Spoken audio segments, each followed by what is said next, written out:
Matapos mag-viral dahil sa pananakit ng isang lalaki sa mga pasahero ng jeep sa Muntinlupa City, kaagad na aresto ang suspect na mahaharap ngayon sa reklamo.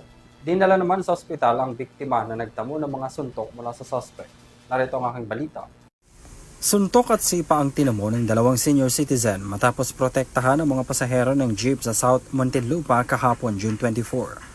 Ayon sa uploader ng video na si Ana Rose Humawas, biglang pumasok ang lalaking nakaitim na short sa loob ng jeep at tinangka umano silang suntukin pero hinarang sila ng pasahero na nasa video. Naaresto rin daw kaagad ng Muntinlupa Police ang suspect na isang 25-year-old sa Carzo Compound, Barangay Alabang nitong Webes ayon sa Southern Police District habang dinila sa pagamutan ng isang biktima. Mahaharap si alias Vincent sa mga reklamong physical injuries. Muling tiniyak ng SPD sa publiko na kaagad maaksyonan ang mga sumbong at mapapanagot ang mga sinumang offenders sa ilalim ng batas. Hinihikayat rin nila na i-report kaagad sa mga otoridad ang anumang insidente na makikita para maaksyonan kaagad ng mga pulis.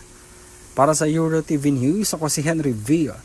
Nicolas, sumasaludo sa bawat Pilipino.